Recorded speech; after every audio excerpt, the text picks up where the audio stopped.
Welcome back, dear viewers, and our first guest of the evening is Dr. Anton Betten, University Professor in Mathematics Department.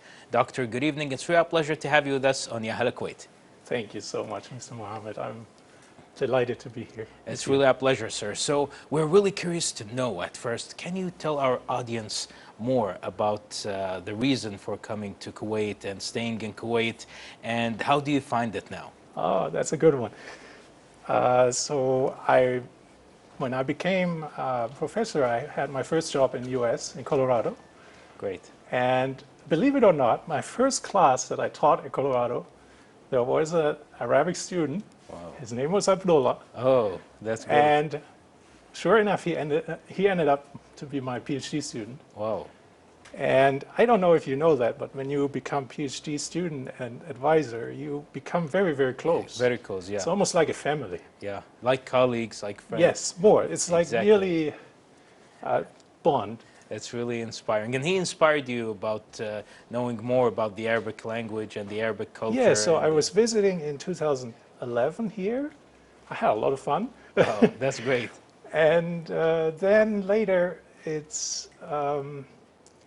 yeah, I was in a little bit of a tight spot, and then he mentioned the possibility to apply for a position here, and I said, why not? Wow, that's really great. And what about your journey into mathematics? Like, I see you love your major and you love teaching others and supervise others and being the PhD advisor, and you love your profession. Yes. And you love your major. Yes. And you love mathematics. How it started, the journey? Look, mathematics, there's a certain type of people who like it, and there's a lot of people who don't like it so much. But let's say if you like puzzles, if you like little thinking questions. Mind games. Mind games, exactly. So when I grew up, for instance, in the 80s, Rubik's Cube. Do you remember Rubik's Cube? It's really challenging and amazing. Yeah. So you can say a little bit nerdy, but yeah, it's a mind, a challenge of the mind, and It's that really challenging. attracts you. And what about the role of math? Like when we describe math and teaching also math and the philosophy of teaching math and mathematics, tell us more about it. How is the better skills, better styles, better interaction for students? So people often have a little bit of a misconception of what mathematicians really do. They think like we're just calculating the whole day, Definitely which is not what we're doing. Course. No. Definitely. So we are thinking about statements and whether they are true or false. So we are kind of in a very abstract level. Definitely, yeah. And believe it or not, when students go through high school and everything they do is computations and always the answer is either right or wrong, they don't really see what math is about. They misunderstand the computation for the real question, which is to find the statement, to evaluate the truth value of statements. Exactly. Which is something very abstract. Exactly. And this, doctor, let's go back during the time of your colleagues in primary school and high school, and you see, of course, you witness and saw a lot of children going to school, and you witness a lot of experiences of them studying math at a young age. So when it comes to the mathematics and the mathematics curriculum for school and also universities and high school, what role you believe that math plays in shaping students' critical thinking and problem-solving skills? Yes. If there's a place where you learn critical thinking, it's math. Exactly. Because you never know if the answer is true or false. If you go in a math exams and you just randomly yes, no, I guarantee you will get a very low score. Definitely, yeah. You have to start to think. Exactly. What does this mean? I tell my students, read the question twice. Read it 3 times. Underline every word that's important. Exactly. And then the thinking starts, and the more the better. Exactly. And what about, Doctor, of course, a lot of people, like they see the people or students who are getting high grades in math as they are smart and better IQ and better future chances they get and future endeavors that will be great. And they always tie them to intelligence, which is really good and something to be praised about. How do you design, like for example, curriculum at, let's say, 2025, how to design a curriculum of math to meet theoretical understanding and also practical application? Well, that's a lot. So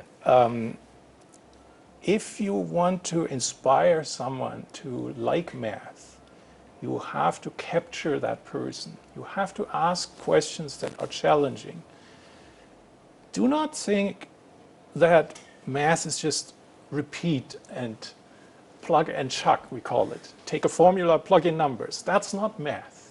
Math is asking, why is this true? And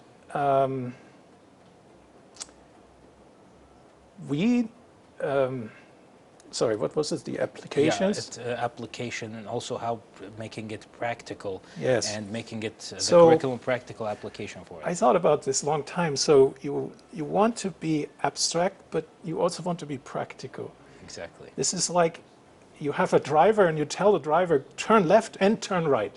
It's impossible. You cannot do both at the same time. Definitely. Abstraction takes you away from the concrete. It tries to see similarities between different problems. And once you go to the higher level, suddenly the solution to all these problems becomes easy. Exactly. And then once you reach this higher level, you are free to go back down to the applications. Exactly. Does that make sense? Yeah, that makes sense. And that's why people say, and everyone say, that numbers don't lie. Numbers are fact and a great collection of data that creates information and creates also knowledge. So when it comes to balancing the abstract mathematical concepts with the real world relevance in your teaching, how do you combine it? Yes, so this is where it gets a little bit disappointing for most people. When we go and take our math class, we get a very strict curriculum, which has been designed like 80 years ago maybe, and it fits a certain type of applications. Let's say physics, chemistry, like go back to the 1950s, John von Neumann, they built the atomic bomb. So they were testing certain things, how much radiation comes out of this. So they had a type of mathematics, differential equations, that works very well for this. But now go to current 2025, and most people earn their money nowadays with IT. Now IT needs a different kind of math. And information technology. So we are, you know, it really takes a long time to adjust, you know. It does. Think about a container ship. Once it's on track, it's on track. It doesn't change. Exactly. If you want to go 90 degrees, it's going to take a long while. It takes a lot of effort. So speaking about technologies, Doctor, based on your opinion, Doctor, when it comes to technologies, how do you incorporate in your math lectures to enhance the technology and the technological learning? That's a good one. I thought about this a little bit because in the question you're already assuming that technology is good. It can be or it can be Look, not. when we go in a classroom, we have 50 people and I'm there in front of them. What do you think the people want? Do they want to look at a PowerPoint? No. They want eye-to-eye contact, discussion, talk, like we. Yeah, and a great performance also. So if you go in your classroom and do all kinds of technological tricks, good for show, but not so good for learning. Exactly. And as you mentioned, Doctor, the role, like you have teaching, sometimes it can be like an art, a performing art, and you have this transparent line between you and your students and how you interact with them, and also how students respond to you the way you want. So how do you support your students who struggle with math anxiety or lack of confidence? Especially it can be challenging to some students. Yes.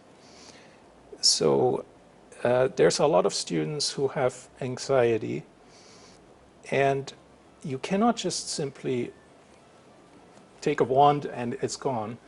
You have to constantly encourage students. You look at their grades. Do the grades improve? If they improve, it's a victory. They may not pass the course, but they are improving. Well, so a lot of times people come to my office, believe it or not, they cry. I say, wait a moment, you are a good student. The first thing is you need to believe in yourself. If you don't believe in yourself, you can't do it. If you believe in yourself, everything is possible. So that's right. Then you are a role model. The way you behave, they will copy. You can inspire them. So you can inspire them. If there is a question and you solve it on the spot, they would say, oh, he could do it. Why can I not do it? Exactly. And slowly and surely your grades will go up. Well, that's the point, and we're really thankful to you, Doctor, for being this evening with us on Ya Hala Kuwait. Such a great advice from your behalf, because our dear students are preparing for their final exams. Many thanks to you, Doctor. I really hope you enjoy your summer vacation. Thank you so much, and Mr. Mohammed. Doing a lot of great activities in our lovely country, Kuwait. Many thanks to you, Doctor. Wish you the best of luck with future endeavors. Thank you so much. It's been a pleasure. The viewers, we just had with us Dr. Anton Betten, University Professor in Mathematics Department. Let's go now and share with you our second report of the evening. It's about avoiding burnout. Let's have a look at it. We'll be right back. Stay tuned.